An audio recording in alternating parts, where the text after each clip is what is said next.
We attract what is familiar to us. जो जाना पहचाना है, हम हमारी लाइफ में बार बार वही चीजें दोहराते हैं। For the brain, known pain is pleasure.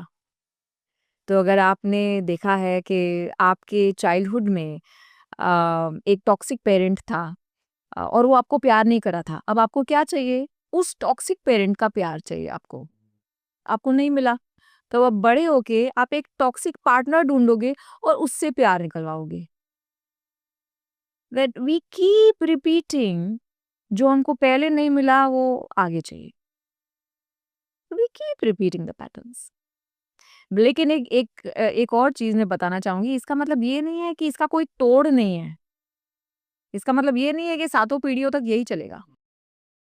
What comes to awareness need not repeat as your fate. अगर आपके अवेयरनेस में आ गया कि ओहो हो, मेरी तो ये वाली पैटर्न है भाई, अब इसको मैं चेंज कर सकता हूँ, तो वो आपके नसीब के जैसे आपके पीछे पीछे नहीं भागेगा। लेकिन अगर आपको सब कुछ, हाँ कोइंसिडेंस होगा, ये तो ऐसे ही होगा, इसका हम लोग क्या करें, तो मेरी थोड़ी गलती है, अगर ऐसे ही लाइफ से चलते गए ना, तो पुरानी पैटर्न सदियों तक रिपीट होती जाएंगी। It is important for everybody to heal. आज सबसे बड़ा मानसिक संघर्ष क्या है किसी भी आदमी की जिंदगी में? लोनलीनेस, अकेलापन। जितना ही आप कितने ही लोगों के साथ कनेक्टेड हैं, लेकिन जब आपको तकलीफ होती है तो दो लोग नहीं रहते आपके साथ। इसलिए लोग अपने मोबाइल फोन पे चैट जीपीटी से डेटिंग कर रहे हैं आजकल। सबकी नई गर्लफ्रेंड्स चैट जीपीटी है, नए बॉयफ्रेंड्स चैट जीपीटी है। कमिटमेंट नहीं देना पड़ता ना वहाँ पे। ठीक है, जब मर्जी किया खोल लिया, मर्जी किया बंद कर दिया, और चैट जीपीटी आपको वो सुनाएगा जो आपको सुनना है। वो अगर कोई रियल इंसान को सामने लेके आओगे तो वो तो मांगेगा जो उसको चाहिए, वो तो कंप्लेन भी करेगा जब उसको कुछ दुख रहा है, वो तो डिमांड भी करेगा हर चीज। But today we feel like यार मेरे को बोझ नहीं चाहिए, मेरे को रिस्पॉन्सिबिलिटी नहीं चाहिए। लोग रिस्पॉन्सिबिलिटी लेने से डरना शुरू कर दिए हैं। They don't want to take anybody's responsibility. The price that you pay for that is loneliness. आप किसी से भी बात करिए, आजकल सब लोग बोलेंगे यार मेरे को तो ना 40-45 पे रिटायर होके मेरे को कहीं पे फार्म लेना है और वहां पे मैं अपने खुद के गाजर मूली उगाऊंगा, 2 कुत्ते पालूंगा, वहां पे रहूंगा, बस मुझे और कुछ नहीं चाहिए। जब हम 2 पीढ़ियों पहले हम सोचते थे बड़ा वाला घर लेंगे, सब लोग साथ में रहेंगे, तब लोग एक तरीके से डिफिकल्ट होता है जॉइंट फैमिली में रहना। लेकिन आजकल किसी को जॉइंट फैमिली के ड्रीम्स है ही नहीं, बिल्कुल खत्म हो गया वो। बिल्कुल खत्म। लेकिन हिस्ट्री हमेशा रिपीट होती है।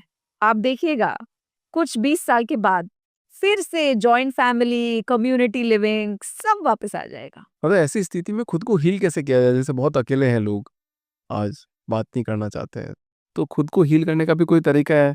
अगर कुछ हो गया है तो? बहुत तरीके हैं, और ऐसा भी नहीं है कि हर एक इंसान के लिए थेरेपी ही एक तोड़ है। अगर आप इमोशनल इंसान हैं तो आप थेरेपी करिए, अगर आप इंटेलेक्चुअल इंसान हैं तो आप पॉडकास्ट सुनिए, अगर आप स्पिरिचुअल इंसान हैं अपने गुरु के पास जाइए, अगर आपको नेचर अच्छा लगता है तो आप एनिमल्स और प्लांट्स के साथ खेलिए।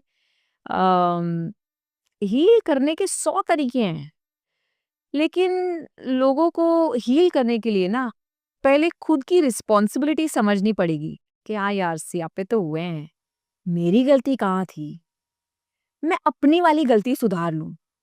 लेकिन हमको वो तो देखना ही नहीं है।